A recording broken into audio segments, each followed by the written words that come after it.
Assalamualaikum warahmatullahi wabarakatuh.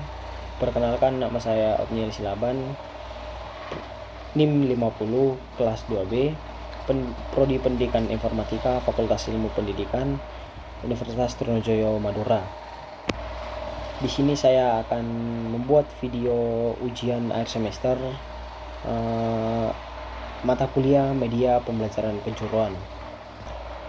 Untuk masalah yang akan diselesaikan yaitu tentang mencari sebuah model pembelajaran yang dimana menurut saya itu sebuah inovasi untuk meningkatkan kualitas pembelajaran pada saat ini sesuai dengan karakteristik siswa di Pulau Madura. Nah, menurut saya model pembelajaran untuk meningkatkan efisiensi pembelajaran yaitu model pembelajaran berbasis proyek atau bahasa Inggrisnya project based learning.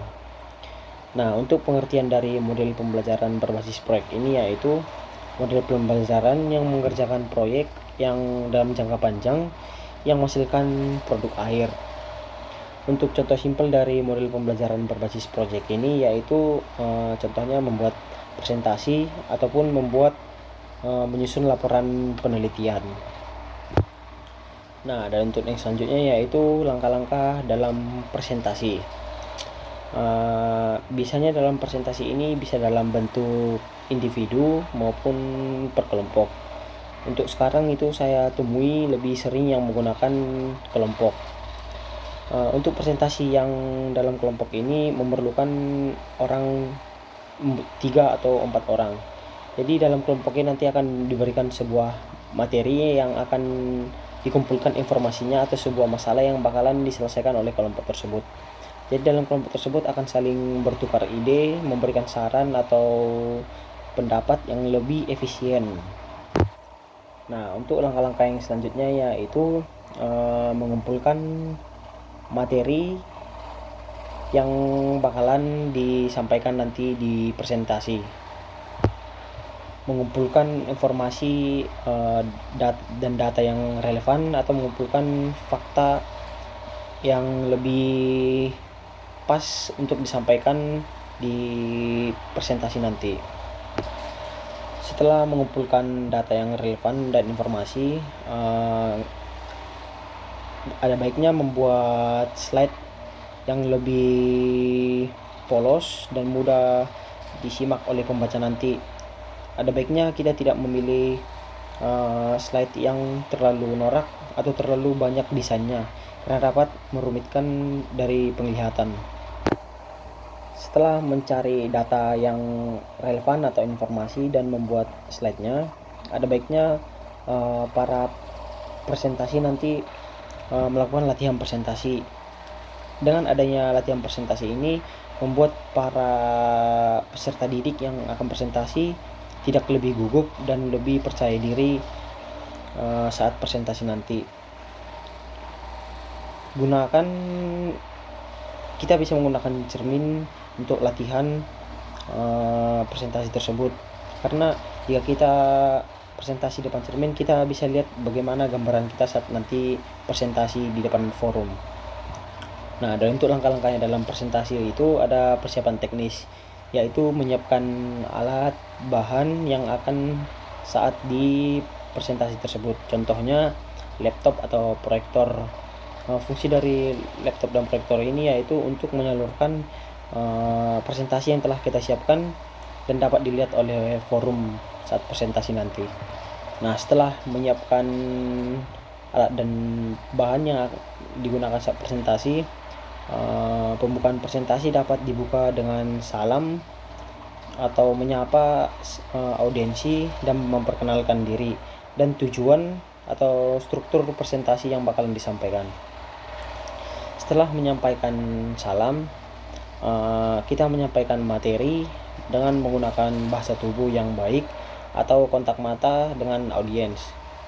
Kita dapat menjelaskan setiap slide dan jangan terlalu buru-buru. Kita bisa menggunakan waktu yang telah disediakan, jangan terlalu lama dan jangan terlalu cepat. Pokoknya kita presentasi harus tepat waktu.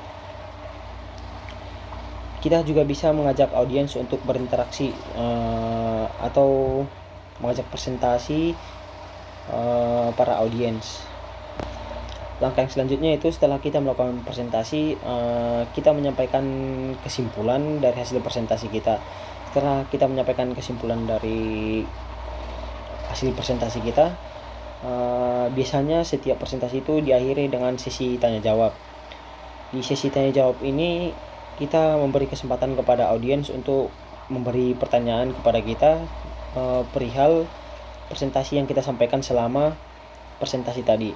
Kita juga bisa meminta audiens untuk memberi saran atau pendapat selama sesi tanya jawab. Tidak hanya meminta para audiens untuk memberi pertanyaan saja. Nah, setelah kita melakukan sesi tanya jawab dengan para audiens, kita bisa menutup presentasi dengan memberikan salam penutup kepada para forum. Dan untuk evaluasi dari presentasi ini, kita bisa mencatat saran atau pendapat dari para audiens mengenai pandangan para audiens terhadap kita saat presentasi. Catat apa yang kurang baik dan apa yang bisa ditingkatkan untuk kedepannya. Nah, dan yang kedua yaitu model pembelajaran yang menurut saya bisa dapat meningkatkan mutu pembelajaran, yaitu model pembelajaran berbasis teknologi atau dalam bahasa Inggrisnya itu technology based learning.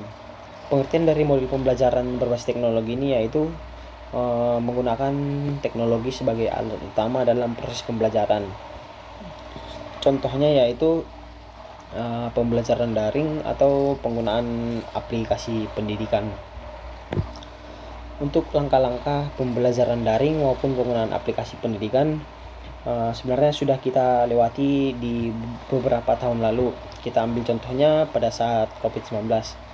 Pada saat COVID-19 kita sangat dibataskan dengan pertemuan tatap muka antara siswa dengan siswa dengan guru, karena adanya protokol kesehatan yang harus ditaati pada saat itu. Karena adanya protokol kesehatan pada saat itu, kita diharuskan belajar menggunakan handphone atau pembelajaran daring dari rumah masing-masing. Media yang kita butuhkan juga harus kita siapkan seperti kuota maupun laptop atau HP. Langkah yang selanjutnya dalam pembelajaran daring itu yaitu kita harus menginstal aplikasi yang berhubungan dengan pembelajaran daring.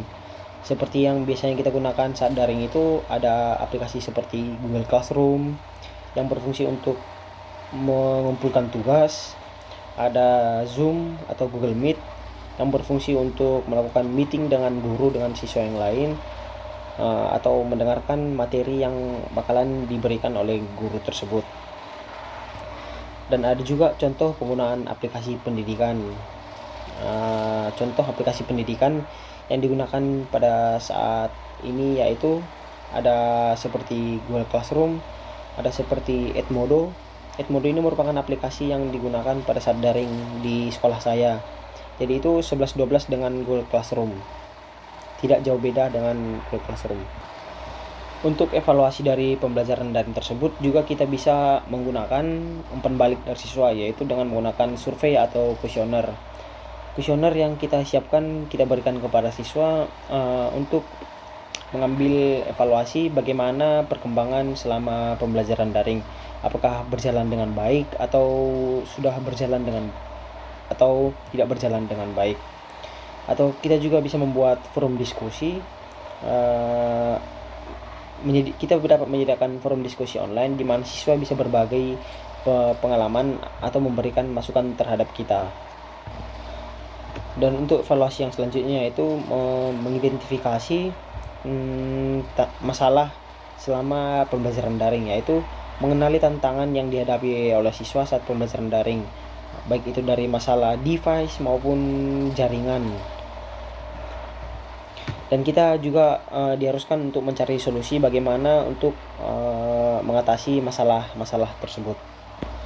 Dan mungkin itu model pembelajaran yang menurut saya sebuah inovasi untuk meningkatkan kualitas pembelajaran pada saat ini. Dan mengenai keterampilan abad ke-21 yang harus dimiliki peserta didik, saya sudah merangkum beberapa keterampilan yang harus dimiliki siswa pada abad ke-21. Yang pertama yaitu kemampuan untuk menganalisis masalah. Kemampuan untuk menganalisis masalah ini sangat perlu kepada siswa karena nantinya sangat penting dalam kelompok atau dalam individu. Berikan masalah, bagaimana kita cara menyelesaikan suatu masalah dan cara mengatasinya. Yang kedua yaitu kemampuan untuk kerjasama dengan orang lain. Kemampuan ini juga sangat penting pada siswa di abad 21 karena semua tugas tidak bakalan diselesaikan dengan individu, karena ada juga diselesaikan secara kelompok. Jadi dengan adanya tugas dengan kelompok, kita diberikan kesempatan untuk bertukar pikiran dengan orang lain atau memberikan saran atau pendapat supaya mengumpulkan informasi yang lebih akurat dan mengumpulkan informasi yang lebih benar. Yang ketiga, kemampuan untuk terus belajar dan beradaptasi dengan perubahan. Kemampuan ini yang harus wajib dimiliki oleh para siswa di abad 21 karena semakin berkembang zaman, semakin kita harus pintar beradaptasi dengan lingkungan. Karena setiap peningkatan zaman itu akan selalu berbeda-beda. Jadi kita mempersiapkan diri untuk perkembangan zaman dan harus pintar dalam beradaptasi. Mungkin sekian dari tugas ujian akhir semester saya. Jika ada kesalahan mohon maaf. Saya pamit, ucapkan terima kasih.